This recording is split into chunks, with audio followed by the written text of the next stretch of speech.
যে বিশেষ সভার আয়োজন করা হয়েছে, মঞ্চে উপস্থিত নেতৃত্ববৃন্দ উপস্থিত আছেন, জেলা এবং রাজ্য নেতৃত্ববৃন্দ, এবং সেই সঙ্গে আমাদের প্রধান বক্তা দেবাংশু ইতিমধ্যেই পুরুলিয়াতে এসে আর কিছুক্ষণ পরেই মঞ্চে উপস্থিত হবেন। এবং সেই সঙ্গে আপনারা যারা আছেন তাদের প্রত্যেককে আমি আন্তরিকভাবে ধন্যবাদ এবং অভিনন্দন জানাবো। আমি বক্তব্য দীর্ঘায়ু করব না, আমি শুধু এইটুকু বলবো, আজকে যে ট্যাক্সি স্ট্যান্ডে আমরা সবাই উপস্থিত হয়েছি, এই কয়েকদিন আগে অনেকেই এখানে বিরোধী রাজনৈতিক দলের বিশেষ করে বিজেপির বক্তারা বক্তব্য রেখে গেছেন যে পুরুলিয়া জেলা বিজেপির শক্ত ঘাঁটি, তাই বিজেপির শক্ত ঘাঁটিতে কেউ নাকি তাদের কিছু করতে পারবে না। বন্ধু, আপনাদেরকে মনে রাখতে হবে 2021 সালের বিধানসভা নির্বাচনে হয়তো মানুষ ভুল বুঝে বিজেপিকে 6টি আসন জিতিয়ে নিয়ে এসেছিল। তারও আগে 2014 সালে আপনারা জানেন যে এই এলাকা থেকে আমাদের সাংসদ ছিলেন। পরবর্তী ক্ষেত্রে 2019 সালে লোকসভা নির্বাচনেও বিজেপি থেকে সাংসদ নির্বাচিত হয়েছেন। পরবর্তী ক্ষেত্রে 2024 সালেও এই লোকসভা আসন বিজেপি জিতেছে। তারা বলছে বিজেপির শক্ত ঘাঁটি। এই লোকসভা নির্বাচনে এই পুরুলিয়া শহরে, পুরুলিয়া মিউনিসিপ্যালিটি এলাকায় 23টি ওয়ার্ডে 22 থেকে 23,000 ভোটে লিড নিয়ে বিজেপি জিতেছে। আমি তাদের কাছে প্রশ্ন করব, আপনারা তো মানুষের ভোট নিয়ে এই পুরুলিয়াকে শক্ত ঘাঁটি বলছেন। 2014 সালে আপনাদের কেন্দ্রে সরকার গঠন হয়েছে। আজ 2024 পেরিয়ে 2025 সাল, 11 বছর হয়ে গেল। আর তৃণমূল কংগ্রেসের নেতৃত্বে, মমতা বন্দ্যোপাধ্যায়ের নেতৃত্বে তার 3 বছর আগে 2011 সালে এই বাংলার সরকার গঠন করেছেন আমাদের নেত্রী মাননীয় মুখ্যমন্ত্রী মমতা বন্দ্যোপাধ্যায়। তৃণমূল কংগ্রেসের যারা কর্মী আছেন আজকে এই সভায়, মাইকের আওয়াজ যারা শুনতে পাচ্ছেন আজকের এই সভার, এই পুরুলিয়া জেলার যতগুলি মানুষ আছে, যতগুলি ব্লক আছে, যতগুলি গ্রাম আছে, সেই গ্রামে যত পরিবার আছে এবং সেই পরিবারে যত সদস্য আছে, তারা বুকে হাত দিয়ে কেউ বলতে পারবেন যে আমাদের নেত্রী মমতা বন্দ্যোপাধ্যায়ের নেতৃত্বে যে মা মাটি মানুষের সরকার চলছে, প্রত্যেকটি পরিবারের কাছে তৃণমূল কংগ্রেসের সরকারের বুকে হাত দিয়ে কেউ বলতে পারবেন যে আমাদের নেত্রী মমতা বন্দ্যোপাধ্যায়ের নেতৃত্বে যে মা মাটি মানুষের সরকার চলছে, একটি গ্রামও বাকি আছে, পরিবারের কাছে তৃণমূল কংগ্রেসের সরকারের বুকে হাত দিয়ে কেউ বলতে পারবেন যে আমাদের নেত্রী মমতা বন্দ্যোপাধ্যায়ের নেতৃত্বে যে মা মাটি মানুষের সরকার চলছে, একটি গ্রামও বাকি আছে, পরিবারের কাছে যারা এই এলাকাকে নিজেদের সরকারি বলছে। 2014 সালে কেন্দ্রীয় সরকার, 2019 সালে এমপি, 2024 সালে এমপি, সরকার চলছে, একটি গ্রামও বাকি আছে, পরিবারের কাছে আপনারা দেখছেন যে এই গ্রামে 2021 সালে 6 জন বিধায়ক হয়েছে। এই পুরুলিয়ার 23টি ওয়ার্ড এমপি উন্নয়ন কেন্দ্রীয় সরকারের মাধ্যমে, বিজেপির মাধ্যমে, সাংসদদের মাধ্যমে, বিধায়কদের মাধ্যমে, অন্যান্য জনপ্রতিনিধিদের মাধ্যমে একটা উন্নয়ন দেখাতে পারবেন? কিন্তু মানুষ ভোট দিয়ে যাচ্ছে। বিভিন্ন সময় অপপ্রচার, ভুল বুঝিয়ে মানুষকে বিভ্রান্ত করে, ট্যাক্সি স্ট্যান্ডে সভা করে, বিভিন্ন জায়গায় সভা করে শুধুমাত্র মানুষকে ভুল বুঝিয়ে যাচ্ছে, আর পুরুলিয়ার মানুষকে বোকা বানিয়ে যাচ্ছে, আর পুরুলিয়াকে পিছিয়ে দেওয়ার চেষ্টা করছে। তাই বন্ধু, আমাদের যারা কর্মীরা আছেন, যারা সাধারণ মানুষ আছেন, তাদের বাড়িতে বাড়িতে যান, গ্রামে যান, তাদেরকে বোঝান যে আমাদের নেত্রী মমতা বন্দ্যোপাধ্যায়ের উন্নয়ন প্রত্যেকটি পরিবার, প্রত্যেকটি বাড়িতে পাচ্ছে। অন্যদিকে শুধুমাত্র কুৎসা এবং অপপ্রচার করে বিজেপি ভোট লুট করে নিয়ে যাচ্ছে এই পুরুলিয়ার, আর পুরুলিয়াকে পিছিয়ে নিয়ে যাচ্ছে। বিগত দিনেও আমরা বামফ্রন্টের আমলে শুনেছিলাম পুরুলিয়া জেলা পিছিয়ে পড়া জেলা, পিছিয়ে পড়া জেলা। আর আমাদের নেত্রী মুখ্যমন্ত্রী হওয়ার পরেই আপনারা দেখেছেন চাষ মোড়ের পাশে engineering college, Sidhu Kanu university থেকে শুরু করে, মেডিকেল কলেজ থেকে শুরু করে, রাস্তাঘাটের উন্নয়ন থেকে শুরু করে, আজ লক্ষ্মীর ভান্ডার থেকে পাড়াই সমাধান, প্রত্যেক বুথে 10 লাখ টাকা করে আপনাদের উন্নয়ন আপনারাই করুন, বুথে বুথে পৌঁছে দেওয়ার চেষ্টা করেছেন। উন্নয়ন দেখতে পাচ্ছেন না? আপনারা যারা বিজেপির বন্ধুরা আছেন তারা আপনারা উন্নয়ন দেখতে পাচ্ছেন না? শুধুমাত্র কুৎসা করে আর কতদিন এই পুরুলিয়ার ভোট লুট করে নিয়ে যাবেন? আপনাদের কেন্দ্রীয় সরকারের মাধ্যমে একটা বড় এমসের মতো হসপিটাল নিয়ে আসুন না, দেখি আপনাদের কত ক্ষমতা। আপনাদের সাংসদ তো অনেক বড় বড় জায়গায় যান, কেন্দ্রীয় নেতাদের সাথে তার ভালো পরিচয়। পুরুলিয়ায় যখন চিকিৎসার যে ব্যবস্থা, সেই ব্যবস্থা উন্নত করার জন্য আমাদের নেত্রী মেডিকেল কলেজ করেছেন পুরুলিয়ার বুকে। আপনারা এমসের মতো কোনো হসপিটাল নিয়ে এসে তারপর আমাদের নেত্রী সমালোচনা করবেন, তখন আপনারা বলবেন যে আপনারা উন্নয়ন করেছেন। আপনারা কেন্দ্রীয় সরকারের যে প্রজেক্ট, যে রেল প্রজেক্ট অমৃত ভারত নামে, এই 10 বছর থেকে শুনছি যে স্টেশনে স্টেশনে নাকি অমৃত ভারত প্রজেক্টের মাধ্যমে সাজানো হবে। বন্ধু, স্টেশনে মানুষ যায় ট্রেনে চাপার জন্যে, সঠিক সময়ে গন্তব্যস্থলে পৌঁছানোর জন্যে, কিন্তু অমৃত ভারত স্টেশন সাজানো আজ 10 বছরে হলো না। আর ট্রেনের অবস্থা দেখুন, একটি ট্রেনও বাড়ানো তো দূরের কথা, একটি ট্রেনকে 2টি থেকে 3টি নাম দিয়ে পুরুলিয়া থেকে হাওড়া যাচ্ছে, হাওড়া থেকে ফেরার সময় আমরা জানি না। পুরুলিয়া এক্সপ্রেস যে সময় ছাড়ার কথা বিকালবেলা 4:50, কোনোদিন রাত 10টা, কোনোদিন রাত 11টা, পুরুলিয়া ঢুকতে ঢুকতে ভোর হয়ে যাচ্ছে। পুরুলিয়া চক্রধরপুর ট্রেন কখন পুরুলিয়া পৌঁছাবে, কখন কলকাতা পৌঁছাবে, আর কখন হাওড়া থেকে পুরুলিয়া পৌঁছাবে পুরুলিয়ার মানুষ জানে না। বন্দে ভারত বিশাল এক্সপ্রেস ট্রেন 6 ঘন্টা, 7 ঘন্টা, 8 ঘন্টা তো বন্দে ভারত ট্রেনও পৌঁছায় না। এই হচ্ছে আমাদের কেন্দ্রীয় সরকারের উন্নয়ন, বিজেপির উন্নয়ন। আগে আপনারা কেন্দ্রীয় সরকারের প্রজেক্টগুলোকে ঠিক করুন, তারপর মমতা বন্দ্যোপাধ্যায়ের ভুল ধরতে আসবেন। আমাদের নেত্রী, আমাদের নেতা অভিষেক বন্দ্যোপাধ্যায় প্রত্যেকে যেভাবে মানুষের হয়ে লড়াই করেন, বাংলার হয়ে লড়াই করেন, বাংলার বিরুদ্ধে, বঞ্চনার বিরুদ্ধে লড়াই করেন, এই লড়াই চলবে। আমাদের পুরুলিয়া জেলা তৃণমূল কংগ্রেস নেতৃত্বের সঙ্গে আমরা একসঙ্গে হাতে হাত মিলিয়ে এই পুরুলিয়ার উন্নয়ন করে যাব। যতই আপনারা কেন্দ্রীয় নেতা আনুন, যতই অভিনেতা আনুন, আমরা কিন্তু পুরুলিয়ার উন্নয়নে এক আছি। আমাদের নেত্রী মুখ্যমন্ত্রী মমতা বন্দ্যোপাধ্যায়ের মাধ্যমে এই উন্নয়ন আমরা এগিয়ে যাব। হয়তো কিছু মানুষকে ভুল বুঝিয়ে পুরুলিয়ার ভোট লুট করে নিয়ে বিজেপির শক্ত ঘাঁটি বলছেন, মানুষ কিন্তু সব দেখছে। এই 2026-এর নির্বাচনে তার জবাব আপনারা দেখতে পাবেন। বক্তব্য দীর্ঘায়িত না করে আমি আমার বক্তব্য শেষ করছি। নমস্কার। তৃণমূল কংগ্রেস জিন্দাবাদ, অভিষেক বন্দ্যোপাধ্যায় জিন্দাবাদ, মমতা বন্দ্যোপাধ্যায় জিন্দাবাদ। ধন্যবাদ মাননীয় বিধায়ক সুশান্ত মাহাতো মহাশয়কে তার মূল্যবান বক্তব্য রাখার জন্য। আমাদের মধ্যে এসে উপস্থিত হয়েছেন, গাড়িটা এখানে দাঁড় করিয়ে। আরে আমাদের নেতা দেবাংশু ভট্টার, তিনি এসে উপস্থিত হয়েছেন। আমি যারা আমাদের ভলেন্টিয়ার স্বেচ্ছাসেবক আছে, গাড়িটা ওইখানে দাঁড় করিয়ে, আরে ওইখানে দাঁড় করানো গাড়িটা, লোকগুলা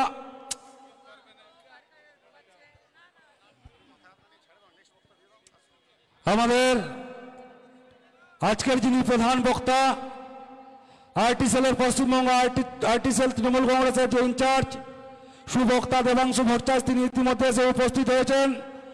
আমি অনুরোধ করব তাকে মঞ্চে আসার জন্য এবং আসন গ্রহণ করার জন্য। এরপরে আপনাদের সামনে বক্তব্য রাখবেন আমাদের রাজ্য তৃণমূল কংগ্রেসের অন্যতম সাধারণ সম্পাদক, পুরুলিয়া জেলা পরিষদের সহকারী সভাধিপতি সম্মানীয় সুজয় বন্দ্যোপাধ্যায়। দেবাংশু ভট্টাচার্য সুস্বাগতম। দেবাংশু ভট্টাচার্য সুস্বাগতম। দেবাংশু ভট্টাচার্য সুস্বাগতম। দেবাংশু ভট্টাচার্য সুস্বাগতম। আমরা আরেকটু কাজ দেবাংশুদাকে একটু বরণ করে নেব। আমি বরণ করে নেওয়ার জন্য অনুরোধ করছি আমাদের পুরুলিয়া জেলা তৃণমূল কংগ্রেসের সভাপতি সম্মানীয় রাজীব লোচন সোরেন মহাশয়কে। দেবাংশু ভট্টাচার্যকে বরণ করে নেবেন উত্তরীয় এবং ফুলের তোড়া দিয়ে।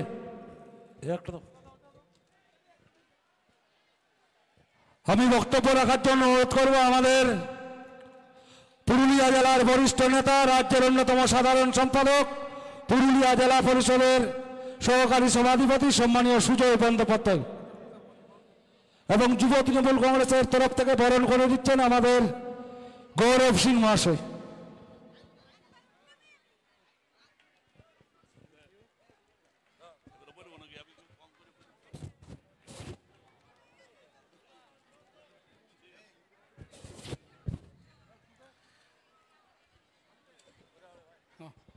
সহ তৃণমূল কংগ্রেসের পক্ষ থেকে বরণ করে নিচ্ছে সভাপতি কাজল ব্যানার্জি মহাশয় এবং বৈদ্যনাথ মণ্ডল মহাশয়।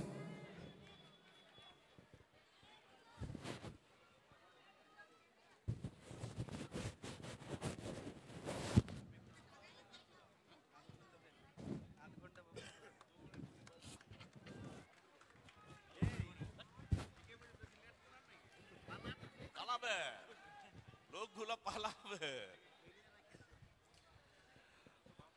আজ আমরা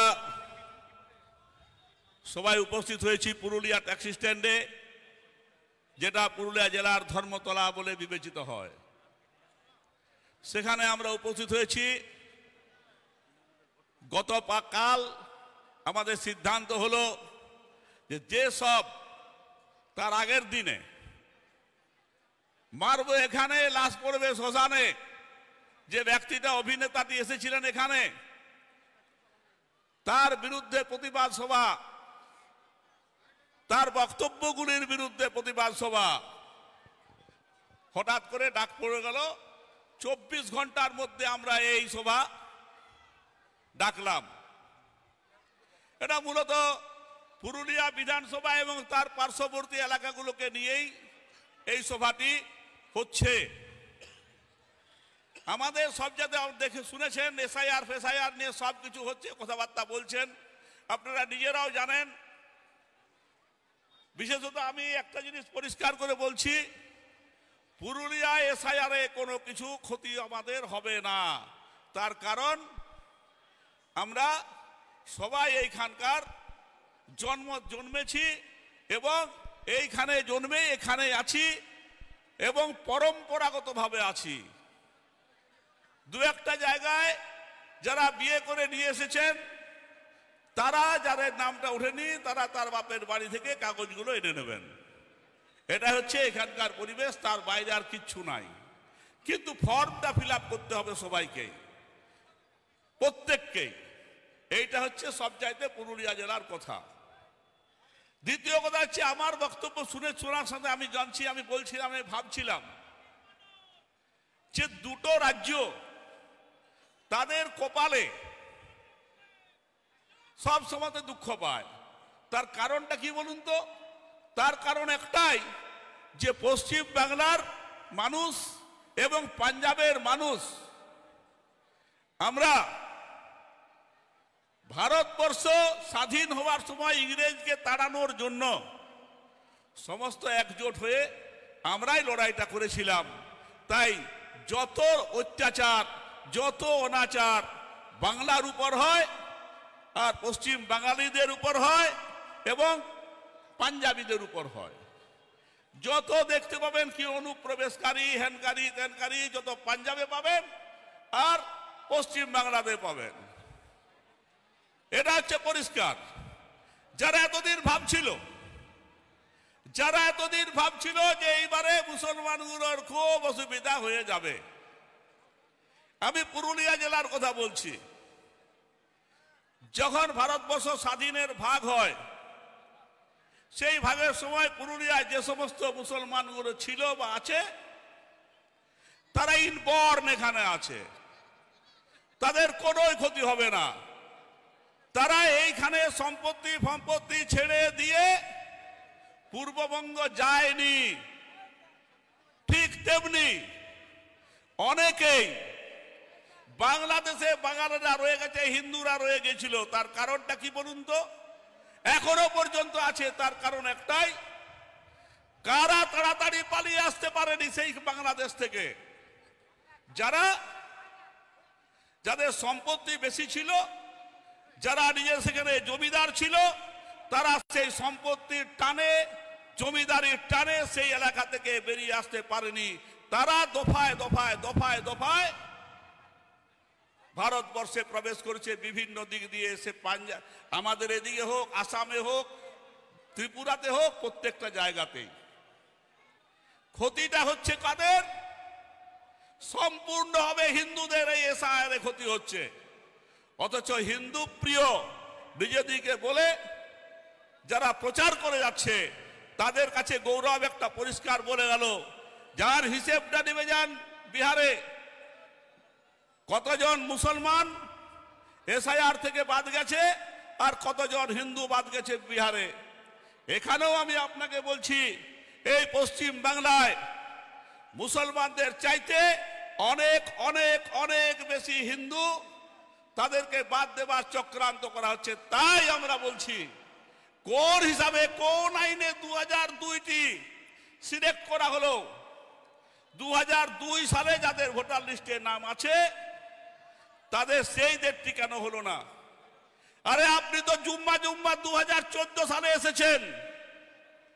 2014 সাল থেকে সারা ভারতবর্ষে, সারা বাংলায় আপনার দল শুধু একটাই কাজ শুরু করেছে, হিন্দু আর মুসলমান, মুসলমান আর হিন্দু। যদি এসআইআর করতে হয়, এসেছেন আপনি কাদের ভোটে? যে ভোট বলছে এখানে নাকি অনেক ঘুষপেটিয়ারা ভোট দিয়েছে, ঠিক তেমনি সারা ভারতবর্ষে এসআইআর করছেন, তাদের ভোটেই তো আপনি নির্বাচিত। তাহলে সেই জাল ভোটেই তো আপনি নির্বাচিত হয়ে জাল প্রধানমন্ত্রী হয়ে আছেন, জাল মুখ্যমন্ত্রী, জাল স্বরাষ্ট্রমন্ত্রী হয়ে আছেন। আমাদের নেতা পরিষ্কার ভাষায় বলেছে, যদি এসআইআর সঠিকভাবে করতে হয় তাহলে চলুন আমরা পার্লামেন্টটাকে আগে ভেঙে দিই। পার্লামেন্টটা ভেঙে নিয়ে প্রধানমন্ত্রীকে পদত্যাগ করাই, সমস্ত জায়গায় করার পর নতুন করে এসআইআর করে ভোটার লিস্ট তৈরি করে নতুন করে প্রধানমন্ত্রী তৈরি হোক সঠিক ভোট দ্বারা। সেই চ্যালেঞ্জটা কেন আপনারা আমাদের নেতা যে আছেন আমাদের পশ্চিম বাংলায়, যিনি সব সময় লড়াই করে যাচ্ছেন আপনাদের বিরুদ্ধে, তার বক্তব্যকে চ্যালেঞ্জ করতে পারছেন না কেন? সেই অভিষেক বন্দ্যোপাধ্যায় তিনি তো চ্যালেঞ্জ করে বলেছেন, যার সবাই মিলে আসুন রিজাইন করে তারপরে ভোট করাবো, এসআইআরটাই হয়ে যাক আগে। পারবেন না। তার কারণ আপনারা ক্ষমতায় বসে নতুন করে পশ্চিম বাংলায় কিভাবে ক্ষমতায় আসব তার পরিকল্পনা করছেন। কিভাবে? আগে মানুষ ভোট দিয়ে নির্বাচন করত, মানুষ ভোট দিয়ে নির্বাচন করে নিয়ে প্রধানমন্ত্রী গঠন করত। এখন প্রধানমন্ত্রীরা বসে নিয়ে এখন ইলেকশন কমিশনকে নতুন করে হাতে কন্ট্রোলে নিয়ে নিজে তৈরি করছেন যে সেই দলগুলোকে যারা ভোট দেবে সেই সমস্ত লোকদেরকে ভোটার করুন, বাকিদেরকে ভোটার থেকে বাদ দিন। এই যে সিস্টেম, এই সিস্টেমের পরিবর্তে আমাদের লড়াই। বাংলার মানুষ সংগ্রামী, বাংলার মানুষ ঐক্যবদ্ধ থাকে, বাংলার মানুষ জোটবদ্ধ হয়ে থাকে। আমি আপনাদের বলছি, আপনারা যতই আপনারা এসআইআর করুন, বাংলা থেকে আমাদের নেত্রী মমতা বন্দ্যোপাধ্যায়কে চতুর্থবারের জন্য মুখ্যমন্ত্রী হওয়া থেকে কোনো মতেই কিছুতেই পরাস্ত করতে তো পারবেনই না। পরন্তু আপনারা যতগুলো সিট আছেন সেই সিট থেকে কমপক্ষে 10-12টা সিট এবারে যদি না কমে তখন আপনি বলবেন যতই এসআইআর করুন, সে আলিপুরেই করুন, জলপাইগুড়িতেই করুন, মুর্শিদাবাদেই করুন, দক্ষিণ 24 পরগনায় করুন, উত্তর 24 পরগনা নদিয়ায় করুন। আজ মতুয়ারা কি করছে দেখুন, আজ মতুয়ারাও আন্দোলনে নেমেছে। কতদিন ধরে সেই মতুয়াদের আন্দোলনে, সেই মতুয়াদের ভোটে আপনার লোকসভা জিতেছে, আর আজকে বলছেন মতুয়াদের ভোটগুলো ভ্যালিড নয়। এর বিরুদ্ধে আমাদেরকে বলতে হবে। লড়াই আমাদের পরিষ্কার। আমরা আগামী দিনে সবাই সংঘবদ্ধ করুন। আমরা দেখুন জোট বাঁধো, জোট পরিষ্কার বলা আছে। জোটবদ্ধভাবে বিজেপিকে খতম করে দেওয়ার জন্য, বিজেপিকে শেষ করে দেওয়ার জন্য আসুন আমরা ঐক্যবদ্ধ জোট বাঁধি। এইটুকু আহ্বান করে আমরা আপনাদের কাছ থেকে, আমাদের নেতা এসেছেন, তিনি অত্যন্ত সাবলীলভাবে আপনাদের সামনে সমস্ত বক্তব্য বলবেন। এইটুকু বলে আমি আমার বক্তব্য শেষ করছি। সবাইকে ধন্যবাদ। তৃণমূল কংগ্রেস জিন্দাবাদ, মমতা ব্যানার্জি জিন্দাবাদ, অভিষেক বন্দ্যোপাধ্যায় জিন্দাবাদ। ধন্যবাদ সুজয় ব্যানার্জি মহাশয়কে। এরপরে আপনাদের সামনে বক্তব্য রাখবেন আমাদের পশ্চিমবঙ্গ সরকারের পশ্চিমাঞ্চল উন্নয়ন বিষয়ক দপ্তরের সাহেবিন দায়িত্বপ্রাপ্ত মন্ত্রী সম্মানীয় সন্ধ্যা রানী টুডু মহাশয়া।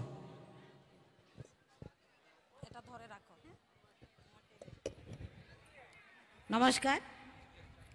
আজকে আমাদের পুরুলিয়া জেলা ট্যাক্সি স্ট্যান্ডে আমাদের বিজেপি কেন্দ্রীয় সরকারের মিথ্যাচার, আমাদের স্বৈরাচার এবং আমাদের এসআইআরের সাধারণ মানুষের যে হয়রানি, এই হয়রানির যে আমাদের প্রতিবাদ সভা, এই সভায় আমাদের উপস্থিত আছেন রাজ্যের মুখপাত্র মাননীয় আমাদের দেবাংশু ভট্টাচার্য মহাশয় থেকে শুরু করে আমাদের জেলা সভাপতি রাজীব লোচন সরেন উপস্থিত আছেন, বাঘমুন্ডি বিধায়ক আমাদের উপস্থিত আছেন, আমাদের সভাধিপতি ম্যাডাম উপস্থিত আছেন, সহকারী সভাধিপতি এবং আমাদের রাজ্য নেতৃত্ব উপস্থিত আছেন, জেলা নেতৃত্ব, মহিলা নেতৃত্ব উপস্থিত আছেন। প্রত্যেককে মঞ্চে যারা আছেন নেতৃত্ব স্থানীয় সকলকে এবং সর্বোপরি আমাদের পুরুলিয়া জেলার সমস্ত নেতৃত্ব, বুথ নেতৃত্ব, অঞ্চল নেতৃত্ব যারা এসছেন আমাদের প্রতিটি ব্লক থেকে, সকলকে আমি ধন্যবাদ জানাই, নমস্কার জানাই এবং জোহার জানাই।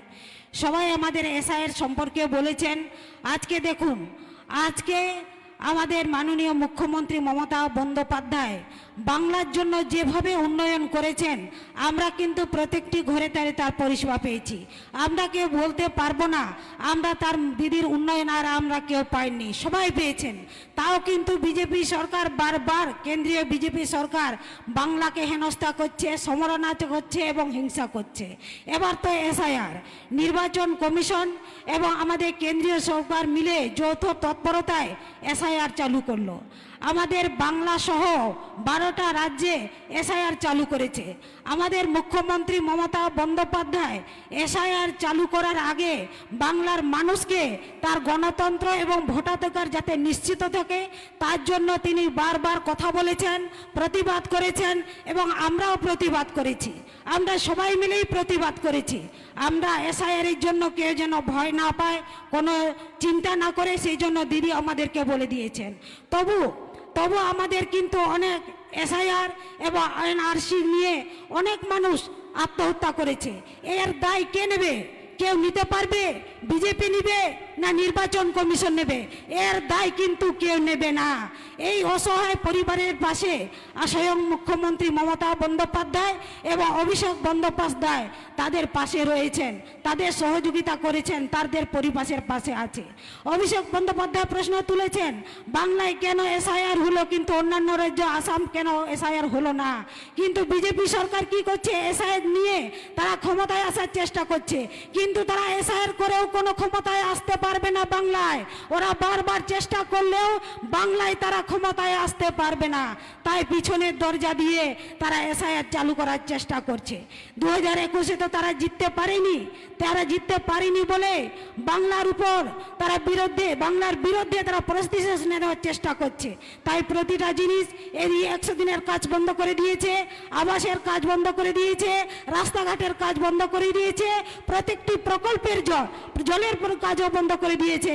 সমস্ত প্রকল্পের কাজ এখন বিজেপি সরকার বন্ধ করে দিয়েছে, আবার এসআইআর চালু করে দিয়েছে। বাংলার মানুষকে কিভাবে উনি হেনস্থা করছেন আমাদের সেটা ভাবতে হবে। তাই আমি এইটুকুই আজকে বলতে চাই, যতই এসআইআর করুক আর না করুক, 2026-এ আমাদের মুখ্যমন্ত্রী মমতা বন্দ্যোপাধ্যায় পুনরায় মুখ্যমন্ত্রী হচ্ছেন, কেউ আটকাতে পারবে না। আমাদের দিদি মুখ্যমন্ত্রী হবেন, মমতা বন্দ্যোপাধ্যায় মুখ্যমন্ত্রী হবেন। যাই হোক, আমি বক্তব্য দীর্ঘায়ু করব না। আমি এইটুকু বলে এই সবাইকে ধন্যবাদ নমস্কার জানিয়ে আমার বক্তব্য শেষ করব। আমাদের দেবাংশু ভাই এসছেন, উনি উনার মূল্যবান বক্তব্য রাখবেন। সবাই সুস্থ থাকুন, ভালো থাকুন, এই বলেই আমার বক্তব্য শেষ করলাম। জয় হিন্দ, বন্দে মাতরম, তৃণমূল কংগ্রেস জিন্দাবাদ, মমতা বন্দ্যোপাধ্যায় জিন্দাবাদ, জয় বাংলা। ধন্যবাদ মাননীয় মন্ত্রী সন্ধ্যা রানী টুডু মহাশয়াকে। আমি এখন আপনাদের সামনে বক্তব্য রাখার জন্য অনুরোধ করব আমাদের পুরুলিয়া জেলা তৃণমূল কংগ্রেসের সভাপতি তথা বান্দোয়ান বিধানসভার বিধায়ক সম্মানীয় রাজীব লোচন সোরেন মহাশয়কে। নমস্কার। আজকে কেন্দ্রীয় সরকারের মিথ্যাচার, ভ্রষ্টাচার, বাংলাকে বঞ্চনার এবং এসআইআর সম্পর্কে সকল মানুষকে জোট বাঁধার জন্য আজকে এই মঞ্চ মাত্র আমাদের 5টি ব্লক নিয়ে এই সভা অনুষ্ঠিত হচ্ছে। ধন্যবাদ জানাই উপস্থিত আছেন আমাদের রাজ্য তৃণমূল কংগ্রেসের আমাদের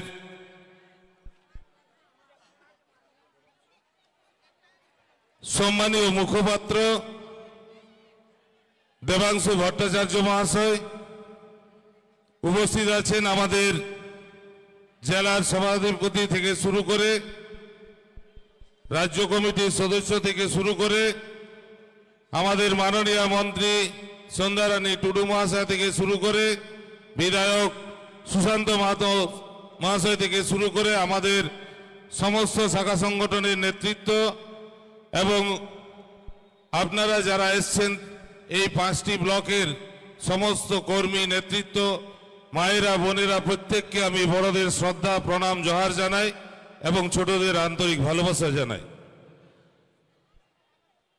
আপনারা দেখেছেন গত 48 ঘন্টা আগে এই জায়গাতেই মিঠুন চক্রবর্তী এবং বিজেপির কয়েকজন বিধায়ক এবং সাংসদ মিলে এখানে একটা মিথ্যাচার করে গেছে।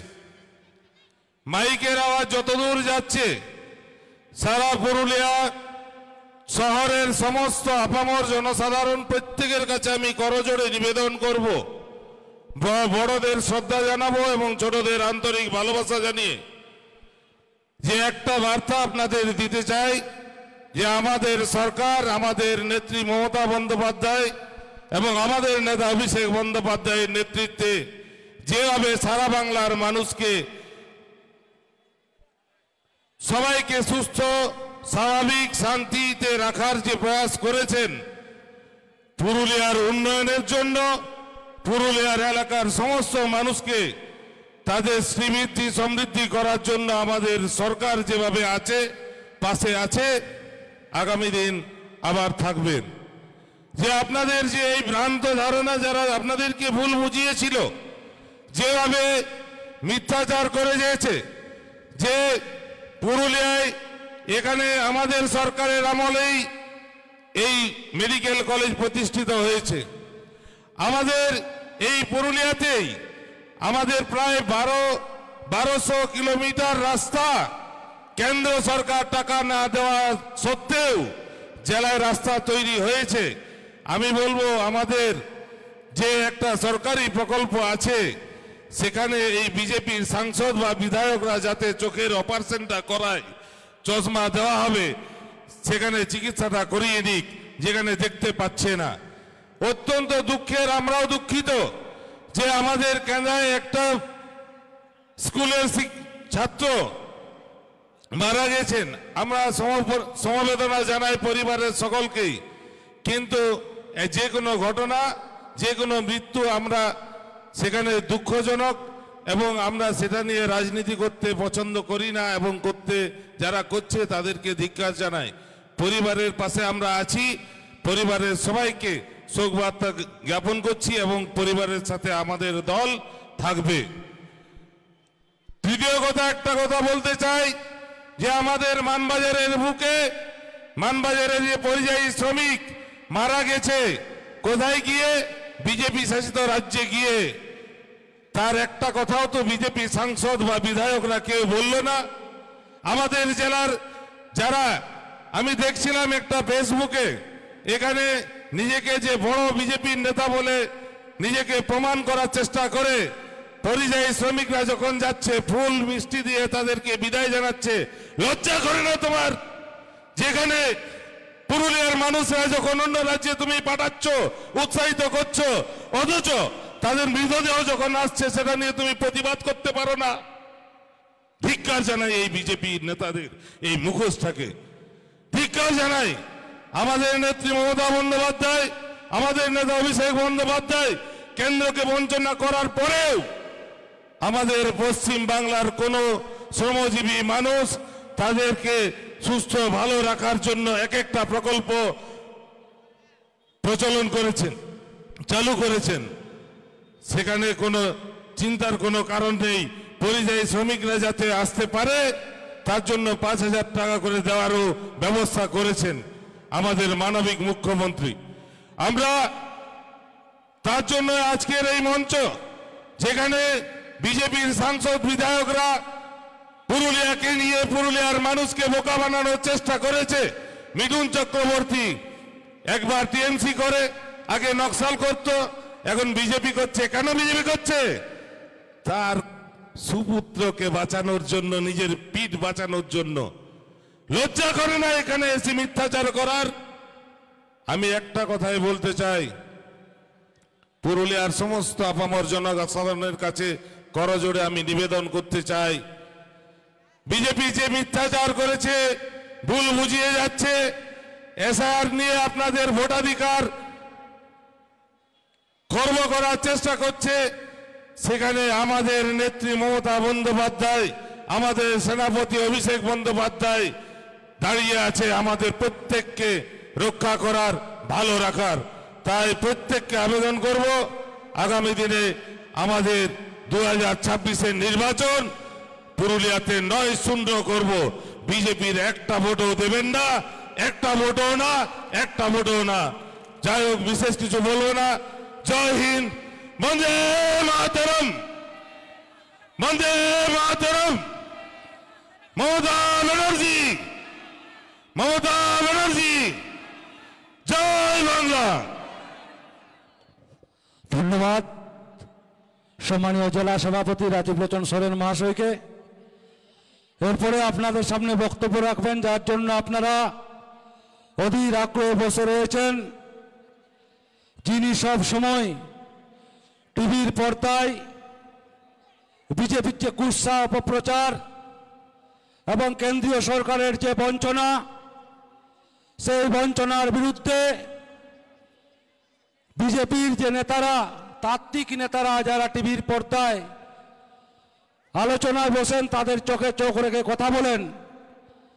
আমাদের তৃণমূল কংগ্রেসের পশ্চিমবঙ্গ আইটি সেলের ইনচার্জ সুবক্তা দেবাংশু ভট্টাচার্য মহাশয়, আমি তাকে অনুরোধ করব তার মূল্যবান বক্তব্য রাখার জন্য।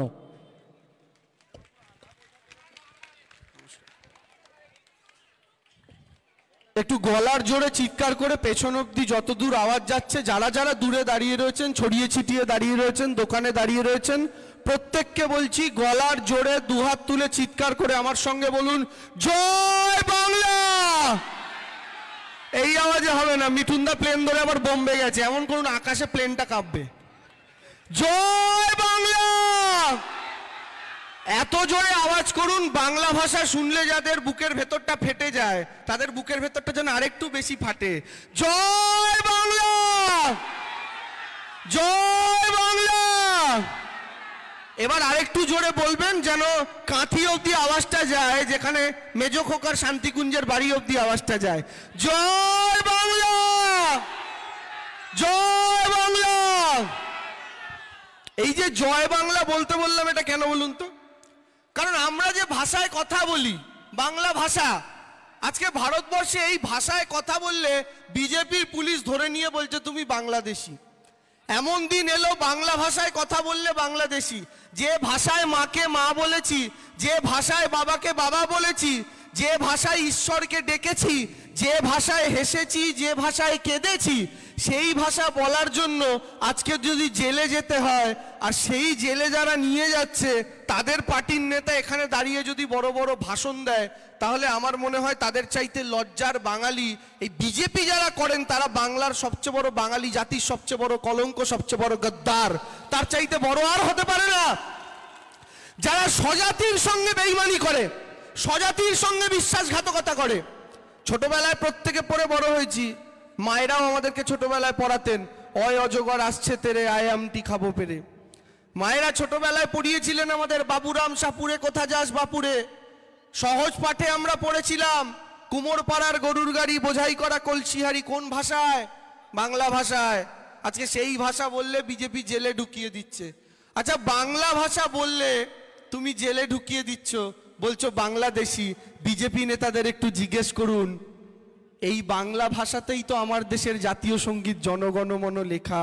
রবীন্দ্রনাথ বেঁচে থাকলে কি তাকেও জেলে ঢোকাতেন বিজেপির বন্ধুরা? রবীন্দ্রনাথকেও জেলে ঢোকাতেন?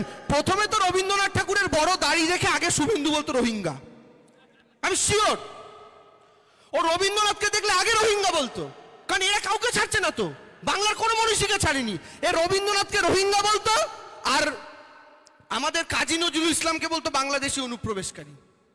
আমি আপনাদের একটা কথা বলছি মায়েরা দাদারা, এই পুরুলিয়ার এখানে যত মানুষ আছেন, আমার আবার যারা শুনছেন, পরশুদিন একটা লোক এসেছিল মিঠুন চক্রবর্তী, ডিস্কো ডান্সার, খুব ভালো কথা, সিনেমাতে দারুণ।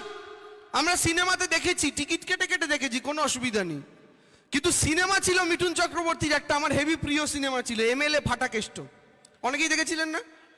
এই এমএলএ ফাটাকেষ্ট দুটো সিনেমা পরপর বেরিয়েছিল, এমএলএ ফাটাকেষ্ট, তারপর একটা মিনিস্টার ফাটাকেষ্ট।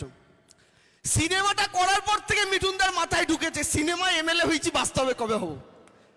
সেই থেকে যে বিজেপির পেছন পেছন ঘোরা শুরু করেছে। কিন্তু মিঠুনদা আবার অন্যরকম রাজনীতিবিদ। কিরম জানেন? মিঠুনদার পলিটিক্সের ধরনটা হচ্ছে, ঠিক ভোটের আগে এলে মিঠুনদা আসে, যেই ভোট হয়ে যায় প্লেন ধরে বোম্বে, আর দেখা যায় না। 21-এর বিধানসভা ভোটের আগে সব জায়গায় মিটিং। আর মিঠুনদার ড্রেসটা দেখবেন, গরমকালেও সোয়েটার পরে থাকে, গলায় একটা মোটা মাফলার এমন ভাবে জড়াবে মনে হবে মিশরের মমি, এইরকম ভাবে। আমি তো ওই গলা দিয়ে আওয়াজ বেরোয় কি করে। কিন্তু এত কিছু কেন করে? সোয়েটার কেন পরে থাকে? আমার খুব একদিন জানতে ইচ্ছে হলো। আমি বললাম কোনো শরীর খারাপ বোধহয়, বেশি শীত লাগে, তাহলে হতে পারে, ব্যঙ্গ বিদ্রুপ করবো না। না, সুস্থ মানুষ সোয়েটার কেন পরে থাকে জানেন? বিজেপি করছে তো চামড়াটা মোটা করতে হবে, তো সোয়েটার দিয়ে চামড়াটাকে বাড়াচ্ছে। মিঠুন চক্রবর্তী নিজেকে বাঙালি বলেন, বাংলায় থাকেন না, বোম্বেতে গিয়ে বসে থাকেন। প্রত্যেক বছর, কদিন আগে মিঠুন দাকে জিজ্ঞেস করা হচ্ছে, আচ্ছা বিজেপি যদি আপনাকে মুখ্যমন্ত্রী করে আপনি হবেন? বলছে নিশ্চয়ই হবো। কি শখ আমাদের কাকার, মুখ্যমন্ত্রী হবে। বাবু বাংলার জন্য কি করেছো? উত্তর নেই। মিঠুন দা আগের দিন এসে বলে গেছে, আমরা ক্ষমতায় এলে মহিলারা রাতেও বাইরে বেরোতে পারবে। এখন মহিলারা বেরোয় না। মিঠুন বাবু আপনারা এলে মহিলারা আরো বাইরে বেরোতে পারবেন না, কারণ মিঠুন বাবু আপনার ছেলে ধর্ষণের কেসে অভিযুক্ত। তাই আপনারা যদি ক্ষমতা আসেন, আপনার ছেলের মতো প্রত্যেকটা বাড়ির বিজেপির গুন্ডারা বেরিয়ে যাবে, যারা বাঙালি মা বোনেদের রাস্তায় দেখলে তাদের আঁচলটা ধরে টানবে। তাই এই বাঙালি বা এই বাংলা ভারতীয় জনতা পার্টি দলটাকে কোনোদিনই বরদাস্ত করবে না। আমি একটু জলটা খাই। কেন জলটা খাচ্ছি? আগে গলাটা একটু ভিজিয়ে নিই। আমি প্রত্যেকটা, গতবার পুরুলিয়াতে বিজয়া সম্মিলনীতে অনেকগুলো মিটিং করেছি, বুঝলেন? আমি একটা অদ্ভুত ব্যাপার দেখছি, যখনই মিটিংয়ে ধরুন নরেন্দ্র মোদীর নাম নিয়ে কিছু বক্তৃতা দিতে যাচ্ছি, কেন জিনিসপত্রের দাম বাড়ালেন, এই করলেন ওই করলেন, তখনই মাইকটা খারাপ হচ্ছে। দেখুন, জিজ্ঞেস করুন, এখানে দাদা আছে, রাজীব দা, আমি জিজ্ঞেস করছি কি ব্যাপার কি ব্যাপার, পরে আমি আবিষ্কার করলাম যে মানুষই সহ্য করতে পারছে না, মেশিন তো দূরের কথা। মাইক খারাপ হয়ে যাচ্ছে, আগে থেকে জলটা খেয়ে নিচ্ছি যেন মাইক এবার আটকে গেলে গলার জোরে বলতে পারি। কাকিমা কি হাসছে দেখো।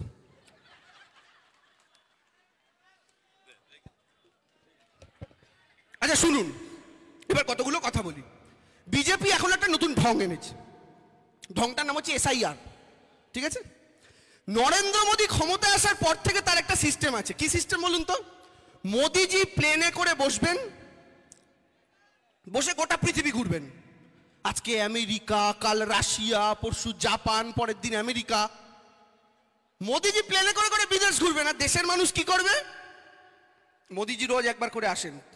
একদিন হঠাৎ মোদীজি এলেন রাত্রি 8টার সময় টিভিতে, मेरे प्यारे भाइयों बहनों, आज रात 8 बजे से 500 और 1000 रुपया की नोट बंद। बस উনি তো ঘোষণা করে দিলেন। লোকজন লাইনে দাঁড়িয়ে ডায়েরির ফাঁকে, আমার মা তো বাবার থেকে মাঝে মধ্যে বাবা বাজার করতে দিলে ওইখান থেকে 20 টাকা 30 টাকা করে বাড়ছিয়ে 2-4টে 500 টাকা নোট করেছিল। এবার মা ভাবছে এইটা আমি পাল্টাবো কি করে, ঠিক আছে, যাই হোক, লাইনে টাইনে দাঁড়িয়ে অনেক কষ্টে শিষ্টে মানুষ 2 মাস লাইনে দাঁড়ালো। গোটা পশ্চিমবঙ্গে 111 জন মানুষ মারা গেল শুধু এটিএম এর লাইনে দাঁড়িয়ে। কত মানুষের প্রিয়জন হাসপাতালে ভর্তি ছিল, ক্যাশ টাকা নিয়ে গেছে ডাক্তারকে দেবে বলে, মোদিজি মাঝ রাস্তায় ঘোষণা করেছে টাকাটা চলবে না, প্রিয়জনটা মারা গেছে, টাকা দিতে পারেনি। বহু মানুষের জীবনের বিনিময়ে নোটবন্দি হলো। কি লাভ হলো তাতে কেউ জানেন? জানেন না। কিন্তু একটা মজা কি হলো, আগে 2টা নোট ছিল, 500 টাকা আর 1000 টাকা। মোদিজি হঠাৎ করে কি মাথায় ক্যারা পোকা ওঠে লোকটার আমি বুঝি না, 500 আর 1000 পাল্টে করলো 500 আর 2000, 1000 আর রইল না। বলছে দুর্নীতি আটকাবো তাই নোটবন্দি করলাম। আচ্ছা মায়েরা, আমি আপনাদের জিজ্ঞেস করছি, যারা ঘুষ খায়, ধরুন একটা অ্যাটাচির মধ্যে 1 কোটি টাকা নেবে, আগে হায়েস্ট নোট ছিল 1000 টাকার, এখন মোদিজি হায়েস্ট নোট 2000 টাকা করে দেওয়াতে কি হলো, যে একটা ছোট অ্যাটাচিতে 1 কোটি টাকার ঘুষ খেত, এখন ওই অ্যাটাচিতেই 2 কোটি টাকার ঘুষ ধরে। দুর্নীতি মুক্ত। কি বুদ্ধি এদের বুঝুন। হলো নোটবন্দি, তারপর আরেকদিন নরেন্দ্র মোদী এলো, মেরে প্যারে ভাই ও বহনো, আধার কার্ড কে সাথ প্যান কার্ড লিঙ্ক করো। আবার লাইনে দাঁড়ালো সবাই, আধারের সাথে প্যান লিঙ্ক করো, এইখানে যাও ওইখানে যাও, এখানে দাঁড়াও ওখানে দাঁড়াও। মানুষের তো খেতে কাজ নেই, শুধু লাইনেই দাঁড়াবে করে। আবার কিছুদিন শান্তি হলো, আবার মোদিজি একদিন এলো, मेरे प्यारे भाइयों बहनों, अब आधार कार्ड के साथ गैस का कनेक्शन लिंक करो, और लिंक नहीं करोगे तो 1000 रुपया फाइन भरो। কত লোক লাইনে লিংক করতে গেলে 1000 টাকা ফাইনও দিয়েছেন তো অনেকে। কি গ্যাসের সাথে ব্যাংকের কানেকশন, এই গ্যাসের কানেকশন লিংক। নরেন্দ্র মোদী এভাবে কি করলেন, আপনাকে আমাকে লাইনে দাঁড় করালেন পর পর পর পর, আর নিজে প্লেনে করে পৃথিবী ঘুরলেন। কি লিঙ্ক করালেন? সবকিছুর সাথে আধার লিঙ্ক, গ্যাসে আধার, প্যানে আধার, ভোটারে আধার, ব্যাংকে আধার, এত আধার লিঙ্ক করলো আমার চোখে তো দুনিয়া আধার হয়ে গেল। তারপরে বেটা এসআইআর এর সময় বলে আধার কার্ড চলবে না। যদি আধার কার্ড চলবেই না তা আধার কার্ড লিঙ্ক করালি কেন আমাদের সবাইকে দিয়ে? তাহলে লাইনে দাঁড় করিয়ে আধার কার্ড বানাতে বললেন কেন সবাইকে দিয়ে? নাটকের তো একটা শেষ আছে। দেশের মানুষ কি গিরিপিগ? দেশের মানুষ কি কুকুর, ছাগল, গরু যে নরেন্দ্র মোদী যেভাবে নাচাবেন আমরা সেভাবে নাচবো? আধার গোটা পৃথিবীর সাথে লিঙ্ক করিয়ে বলছেন আধারের কোনো গুরুত্ব নেই। তাহলে লিঙ্ক করালেন কেন? তাহলে প্রত্যেকটা মানুষের তাদের অমূল্য সময়গুলো ফেরত দিন, দেবে না। এটা হচ্ছে বিজেপির পলিসি। এবার এসআইআর আনলো। এসআইআর কি বলছে? বলছে তোমায় প্রমাণ করতে হবে তুমি ভারতীয়।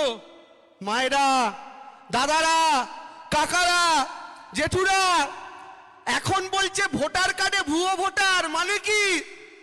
মানে আপনি আমি, আমরা নাকি ভুয়া ভোটার, বুঝছেন? আপনি ভুয়া, আমি ভুয়া, আমরা সবাই ভুয়া। আর এই ভুয়ারা মিলে ভোট দিয়ে আর একটা ভুয়া সরকার কেন্দ্রে বানিয়েছি। কারণ আমরা যদি ভোটার হিসাবে ভুয়ো হই তাহলে এই ভোটারের ভোটে এখানে যে থেকে যে বিজেপির এমপি বড় পায়তারা করে বেড়াচ্ছে, তুমিও তো ভুয়ো বাবা, রিজাইন কবে করছো? এখানকার এমএলএও তো তাই, দেশের প্রধানমন্ত্রীও তাই। আরে ভোটারই যদি জালি হয় তাহলে তো সরকারও জালি। পচা তেলে কি টাটকা খাসির মাংস হয় মা? মোদি বলছে তেলটাই পচা, আবার বলছে খাসিটা হেভি। হতে পারে না। ভোটারই যদি পচা হয়, ফেক হয়, সেই ভোটার ভোট দিয়ে যখন তোমার সরকার করছে তাহলে সরকারটাও তো অবৈধ। তাহলে জনগণকে পরীক্ষার আগে দাঁড় করানোর আগে মোদিজি নিজে পরীক্ষা দাও, রেজিগনেশন লেটারটা লেখো, রাষ্ট্রপতির কাছে গিয়ে পদত্যাগ করো, লোকসভাটা ভাঙো, সব রাজ্যের বিধানসভা ভাঙো, এমপিদের রিজাইন দিতে বলো, তারপরে জনগণকে পরীক্ষায় দাঁড় করাও।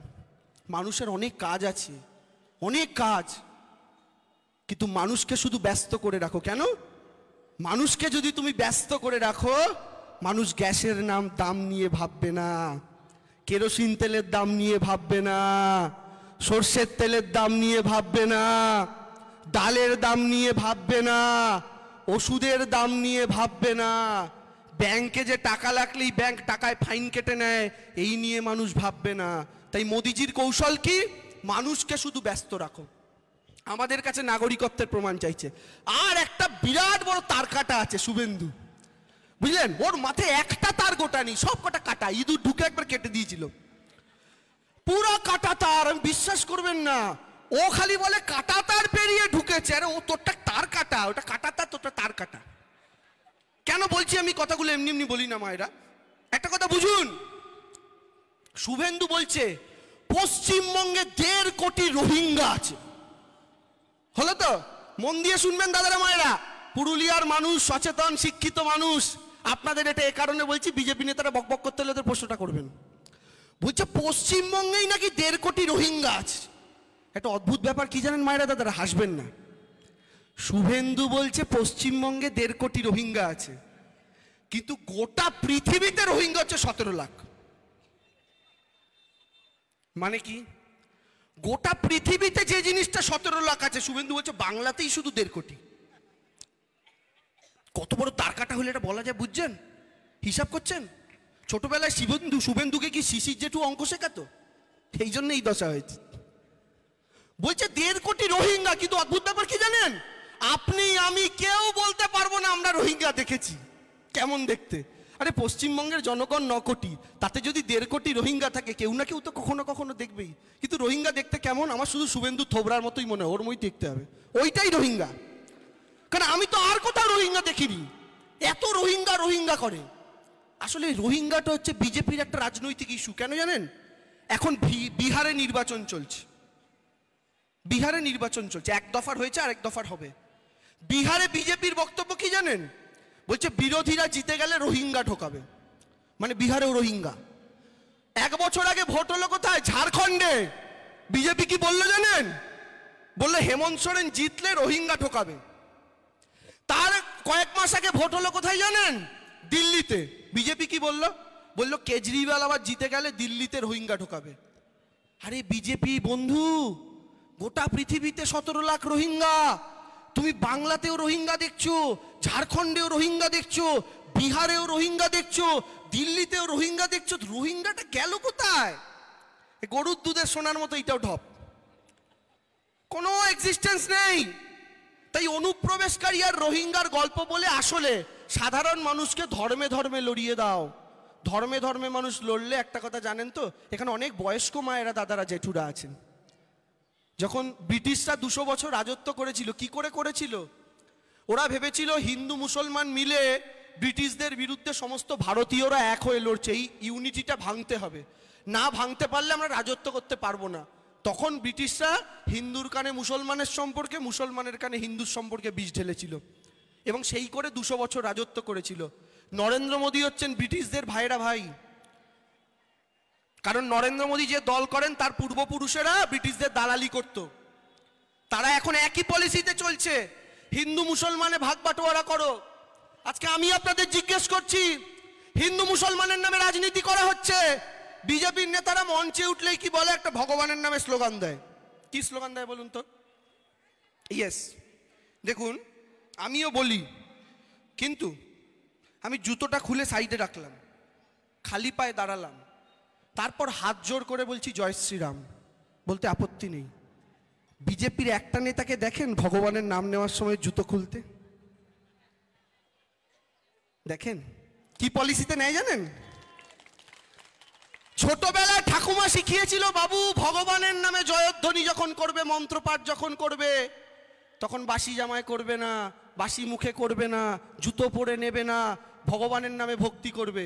কিন্তু বিজেপির নেতারা কোনো ভগবানের প্রতি ভক্তি নেই, কারণ ওদের কাছে রামচন্দ্র হচ্ছে ভোটের মেশিনে পদ্মফুল চাষ করানোর কৌশল। তাই ওরা রামচন্দ্রকেও ভোটে কাজে লাগাতে চায়। কি করলো? 2024-এ রাম মন্দির তৈরি হলো, জায়গায় জায়গায় এটা বলে ভোট নিল মোদি রামকে এনেছে, তাই আমরাও মোদিকে আনবো। আরে তোর মোদির কত বড় ক্ষমতা রে, যে রাম আমাদের বানিয়েছে তোর মোদি সেই রামকে এনেছে? তোর মোদির এত বড় ক্ষমতা?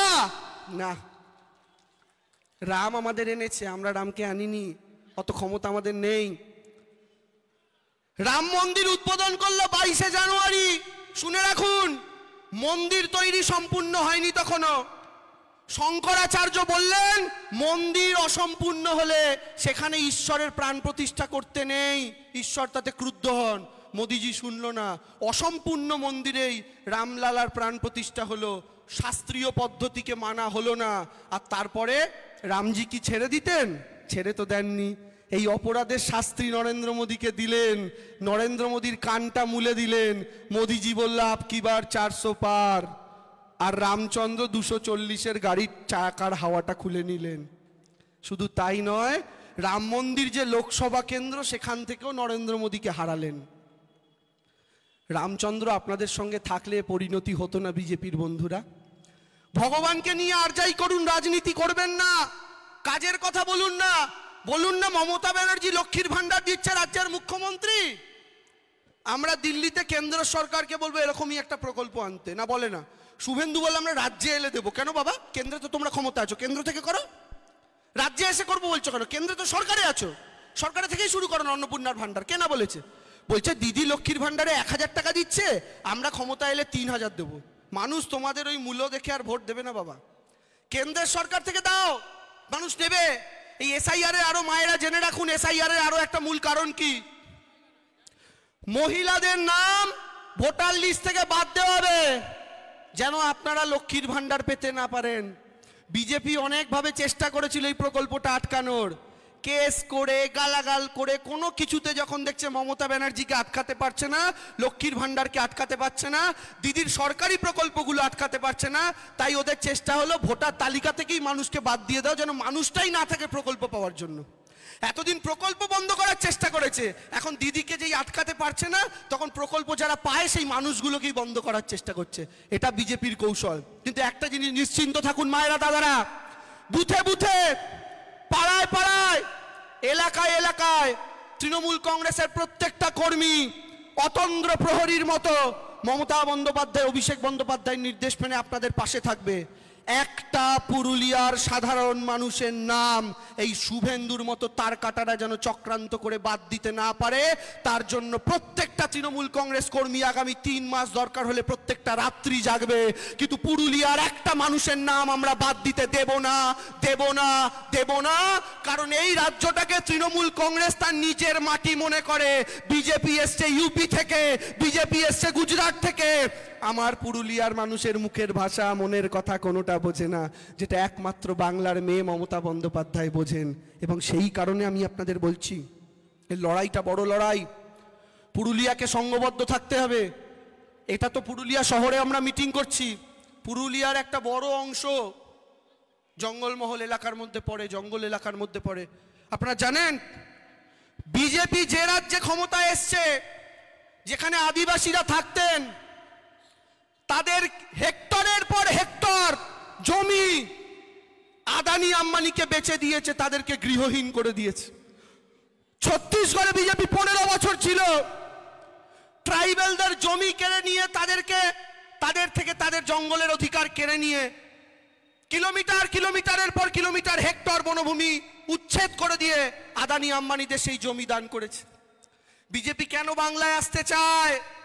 বাংলায় এত জমি আছে, বাংলার মাটির তলায় কয়লা আছে, বিজেপির দরকার এই মাটিটাকে। তাই এই জমি বিজেপি চায়, এই মাটির তলার সম্পদ বিজেপি চায়। বিজেপির মানুষের প্রতি কোনো প্রেম নেই, মানুষের প্রতি কোনো ভালোবাসা নেই। যদি থাকতো মায়েরা, তাহলে আপনাদের তো এমপি বিজেপির, গতবারও জিতেছিল, এবারও জিতেছে। আপনাদের তো এমএলএরা বিজেপির, এই জেলার 9টা বিধানসভার মধ্যে 6টা বিধানসভায় বিজেপির বিধায়ক। আপনি বলুন না কেন্দ্র সরকারের থেকে কটা প্রকল্প বিজেপি আনলো? আমি এর আগে একটা মিটিংয়ে বলেছিলাম, বিজয়া সম্মিলনীর সময়, একটা জিনিস জেনে রাখুন মায়েরা, আপনারা জানেন ভারতবর্ষে বুলেট ট্রেন হচ্ছে, জানেন এটা? বুলেট ট্রেনটা কোন রাজ্যে হচ্ছে জানেন? বলতে পারবেন কেউ? গুজরাটে হচ্ছে। গুজরাটটা কার রাজ্য বলুন তো? মোদির নিজের রাজ্য, ঠিক আছে? এবার মায়েরা দাদারা দেখুন, আপনি একটা শ্যাম্পুর পাতা কেনেন, মাজন কেনেন, সাবান কেনেন, তেল কেনেন, আপনি দোকানে গিয়ে যা কেনেন সব কিছুতে ট্যাক্স দেন। এটা জানবেন না শুধু বড় লোকরা ট্যাক্স দেয়, প্রত্যেকটা গরিব মধ্যবিত্তও ট্যাক্স দেয়, জিএসটি দেন। আপনি একটা যদি 10 টাকার শ্যাম্পুর পাতা কেনেন, মাজনের কৌটো কেনেন, তাহলে তাতে যদি 2 টাকা ট্যাক্স হয়, 10 টাকার মধ্যে 8 টাকা দাম আর 2 টাকা ট্যাক্স, সেই 2 টাকার মধ্যে 1 টাকা দেন রাজ্য সরকারকে, 1 টাকা দেন কেন্দ্রের সরকারকে। এবার মায়েরা দাদারা দেখুন, এই যে 2 টাকা ট্যাক্স দিচ্ছেন, 1 টাকা রাজ্যে যাচ্ছে, 1 টাকা কেন্দ্রে যাচ্ছে। রাজ্যে আপনার যে 1 টাকা যাচ্ছে সেই 1 টাকাটা দিদি আবার আপনাকে ফিরিয়ে দিচ্ছে কিভাবে? লক্ষ্মীর ভাণ্ডারে, কন্যাশ্রীতে, রাস্তায়, আপনার বাচ্চার স্কুলের মিড ডে মিলে, সবুজ সাথীর সাইকেলে, 12-এ ট্যাব কেনার জন্য 10,000 টাকায়, হাজার একটা প্রকল্পে দিদি কিন্তু টাকাটা ফিরিয়ে দিচ্ছে। কিন্তু ওই 2 টাকার মধ্যে আরেক টাকা যেটা কেন্দ্র সরকারের কাছে যাচ্ছে, মোদির কাছে যাচ্ছে, মোদি কি ওই টাকাটা পুরুলিয়ায় ফেরত দিচ্ছে? মোদি কিন্তু দিচ্ছে না। কি করছে? ওই টাকাটা নিয়ে গুজরাটে যাচ্ছে, গুজরাটে বুলেট ট্রেন হবে। 20 লক্ষ কোটি টাকা খরচ করে গুজরাটে বুলেট ট্রেন কেন হবে? গুজরাটের মানুষের 6 ঘন্টার রাস্তাটা যেন 2 ঘন্টায় গুজরাটের লোক যেতে পারে। বুঝুন, পুরুলিয়া ট্যাক্সের টাকা নিয়ে গুজরাটে বুলেট ট্রেন হবে যেন গুজরাটের লোকেরা 6 ঘন্টার রাস্তা 2 ঘন্টায় যেতে পারে। আর পুরুলিয়ার মানুষ কি পাবে? পুরুলিয়া আসার প্রত্যেকটা ট্রেন 4 ঘন্টা লেট, 5 ঘন্টা লেট, 6 ঘন্টা লেট। পুরুলিয়ার মানুষ 6 ঘন্টা লেটে পুরুলিয়া ঢুকুক, কিন্তু পুরুলিয়ার টাকা নিয়ে গুজরাটের মানুষ বুলেট ট্রেনে চেপে মুম্বাই যাক। এটা হচ্ছে বিজেপি মায়েরা। এদেরকে সমর্থন করলে এরা গোটা রাজ্যটাকে, বাংলাটাকে বেচে দিয়ে গুজরাট ভরে দেবে। নরেন্দ্র মোদী গুজরাটের বাইরে কিচ্ছু জানেন না, গুজরাটের বাইরে কিচ্ছু চেনেন না। উনি নামেই দেশের প্রধানমন্ত্রী, উনি আসলে দেশের প্রধানমন্ত্রী নন, উনি কেবলমাত্র গুজরাটের প্রধানমন্ত্রী। তাই তিনি যখন গুজরাটের মুখ্যমন্ত্রী ছিলেন তখন তার স্বরাষ্ট্রমন্ত্রী ছিল অমিত শাহ। আজকে তিনি প্রধানমন্ত্রী হয়েছেন দেশের, আবার স্বরাষ্ট্রমন্ত্রী সেই অমিত শাহ। অর্থাৎ গুজরাটের হাম দো হামারে দো, এখানেও তাই। বুঝছেন? ওপরে মোদি, তারপরে শাহ, নিচে আম্বানি, তারপরে আদানি। এটা ছিল গুজরাটের সেটআপ। ওই গোটা সেটআপটা এখন দেশে। ওপরে মোদি, তারপরে শাহ, নিচে আম্বানি, তারপরে আদানি। হাম দো হামারে দো। বুঝছেন সিস্টেম? তো এই রাজনৈতিক দলটাকে সমর্থন করলে আর কোনোদিন এই অভিযোগ করবেন না জিনিসের দাম কেন বাড়ছে, বাজার কেন আগুন, পেট্রোলের দাম কেন বাড়ছে। ভাইয়া তো বাইক চালাও, পেট্রোল কত এখন? 106। আর মোদি আসার আগে যখন 60 টাকা থেকে পেট্রোলটা 65 টাকা হয়েছিল কংগ্রেসের জামানায়, মোদি ভারত বন্ধ দেখে দিয়েছিল, 5 টাকা বাড়িয়েছে। আর মোদি কি করেছে? ওই 65 টাকা 105-এ। এবার বুঝো কেন নিয়ে গেছে। আর তোমার আমার মধ্যে কেন পাত্তা নেই জানো? 106 টাকার পেট্রোল হচ্ছে তো কি গেল এলো, কেন এরকম ভাবছো? কারণ হচ্ছে যখন তুমি পেট্রোলের দামের কথা ভাবতে চাচ্ছ, তেলের দামের কথা ভাবতে যাচ্ছ, মোদিজি তখন তোমায় বলছে তোমার পাশে কিন্তু রোহিঙ্গা দাঁড়িয়ে আছে, সাবধান। তুমি তখন রোহিঙ্গা নিয়ে ভাবছো, পেট্রোল ভুলে যাচ্ছ, গ্যাস ভুলে যাচ্ছ। আর আমি এর আগেও বলেছি মোদিজির একটা পলিসি আছে। কারা কারা ইঞ্জেকশন নিয়েছেন কোনোদিন একটু হাত তুলবেন? ইঞ্জেকশন নিয়েছেন কারা কারা? সবাই। আচ্ছা, এবার আরেকটা প্রশ্ন, কারা কারা স্যালাইন নিয়েছেন কোনোদিন হাত তুলুন। স্যালাইন নিয়েছেন কারা কারা? অনেকে নিয়েছেন।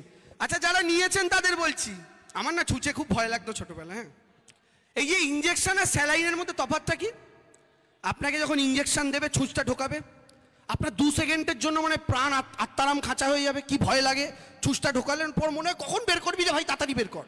ওষুধটা ঢুকিয়ে দেওয়ার পরে কখন ছুঁচটা সরাবে মনে হয় তো।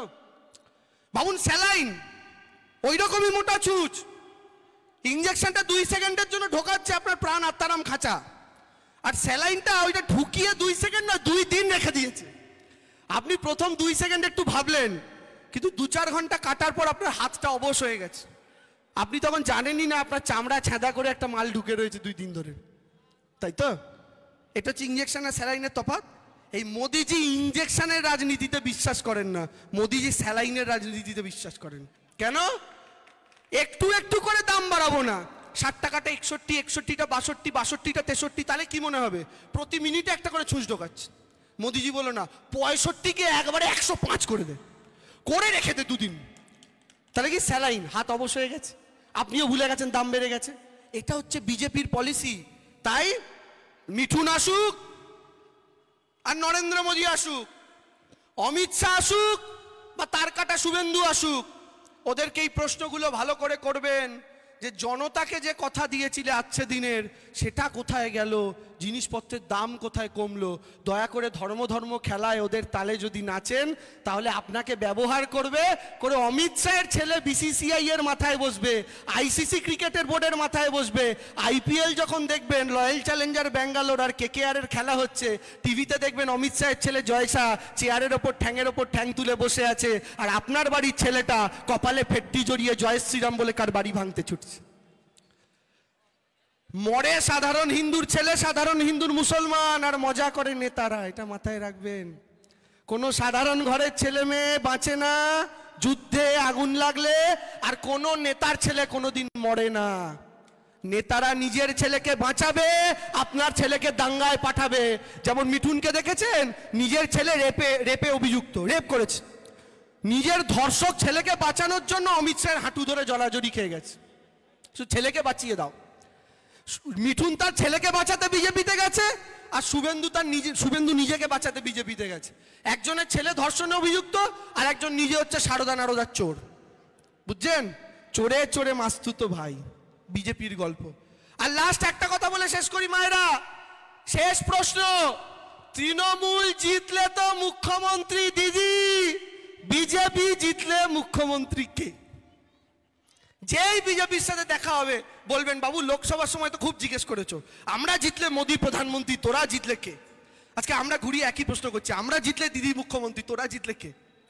এই প্রশ্নটা কোনো বিজেপি নেতা উত্তর দিতে পারবে না, কারণ যেই বিজেপির নেতা নাম নেবে, কেন শুভেন্দু দৌড়ে এসে দিলীপ ঘোষ লাথি মেরে ফেলে দিয়ে মাইক থেকে নিয়ে বলবে, কেন বেটা আমার কি দোষ? শুভেন্দু একা মুখ্যমন্ত্রী হবে, আমার কি দোষ? যেই দিলীপ ঘোষ বলবে আমার কি দোষ, সাথে সাথে মিঠুনদার সাথে পাশে একটা বসেছিল, 3 বার হেরেছে, রাহুল সিনহা, মনে আছে? আপনার তো দোকানদার কাকারা যারা আছেন দেখেছিলেন, রাহুল সিনহা ছিল পাশে, দাঁত চিপে চিপে কথা বলে। রাহুল সিনহা ছুটে এসে বলবে, বাংলায় বিজেপিটাকে আমি চেনালাম রে, আমি হব মুখ্যমন্ত্রী, দিলীপ দা আপনি নন। যেই রাহুল সিনহা এটা বলবে, নতুন সভাপতি হচ্ছেন শ্রমিক ভট্টাচার্য, ও কবিতা হেভি বলে, কবিতা বলতে বলতে এসে বলবে, আতা গাছে তোতা পাখি ডালিম গাছে মো, আমি হব সভাপতি, আমাকে জায়গা দে। যখন এই কথাটা বলবেন, 4 জন ছেলে হয়ে গেছে, ওদিক থেকে প্রথম ছুট লাগিয়ে কে আসবে স্টেজের দিকে জানেন? আমাদের লকেট দিদি এসে বলবে, মহিলার বিরুদ্ধে মহিলা, তোমাদের বেটা ছেলেদের জায়গা নাই, আমি হব মুখ্যমন্ত্রী। যেই লকেট দিদি বলবে, আবার ওদিক থেকে ছুটে আসবে আরেক মহিলা, অগ্নিমিত্রা পাল, বলবে আমি হব মুখ্যমন্ত্রী। আরে তোদের মুখ কে আর লেজা কে একটু বোঝা, কে মুখ? তাহলে একটাই উপায় আছে, একটাই উপায় আছে, সোমবার দিলীপ ঘোষ মুখ্যমন্ত্রী, মঙ্গলবার রাহুল সিনহা মুখ্যমন্ত্রী, বুধবার তথাগত রায় মুখ্যমন্ত্রী, বৃহস্পতিবার শ্রমিক ভট্টাচার্য মুখ্যমন্ত্রী, শুক্রবার লকেট চ্যাটার্জি মুখ্যমন্ত্রী, শনিবার অগ্নিমিত্রা পাল মুখ্যমন্ত্রী, আর রবিবার ছুটির দিন, কোনো কাজ নেই, সারাদিন ল্যাথ খাবে, তাই শুভেন্দু। এছাড়া আর কোনো উপায় দেখছি না। তাই সোজা কথা, লাভ ছাড়া ক্ষতি নাই, দিদি ছাড়া গতি নাই। বাংলার মানুষ জানে দিদি তাদের অগতির গতি, দিদি একমাত্র সম্পদ, দিদির বিরুদ্ধে কোনো মুখ নাই, তাই দিদির কোনো অল্টারনেটিভও নাই। ওরা যখন 200 পারের গল্প বলবে, আমাদের দিদি তার ট্রেন নিয়ে আবার 200-র দিকে এগিয়ে যাবে। তাই নিশ্চিন্ত থাকুন, শান্তিতে থাকুন, বাংলার প্রত্যেকটা মানুষ নিরাপদ, কারণ চতুর্থবারের জন্য নবান্নের 14 তলায় কোনো বুটের আওয়াজ পাওয়া যাবে না, কান পেতে শুনবেন হাওয়াই চটি খটখট করতে করতে 14 তলার ওপরে উঠবে, নিশ্চিত করে আজ এই মাটি থেকে বলে গেলাম, নিশ্চিত করে বলে গেলাম। তাই বক্তব্য শেষ করার আগে আরেকবার দুহাত তুলে গলার জোরে, মমতা ব্যানার্জি, মমতা ব্যানার্জি, মমতা ব্যানার্জি। নিজের মুখের ভাষার নামে জয় বাংলা, জয় বাংলা, জয় বাংলা, জয় বাংলা। আজকে রাত্রিবেলা একটা কান্নার আওয়াজ শুনতে পাবেন। কার বলুন তো? মিঠুনদার। কেন কান্নার আওয়াজ শুনতে পাবেন? কেঁদে কেঁদে বলবে, দেবাংশু তুমি 7 দিনে 7 জন মুখ্যমন্ত্রীর নাম বললে, আমারটা তো রাখলে না। Thank you very much.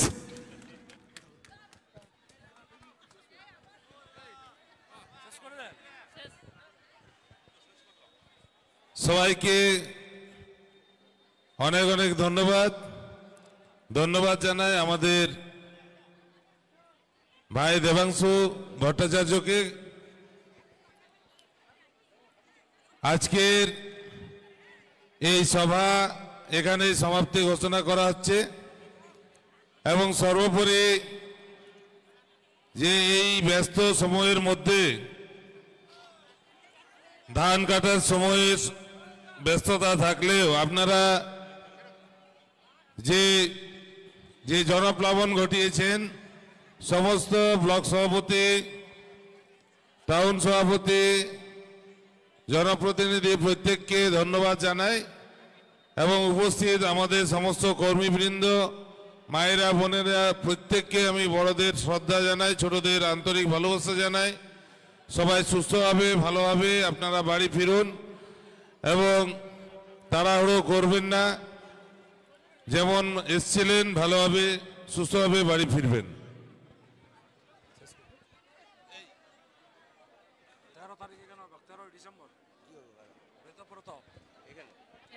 13 December.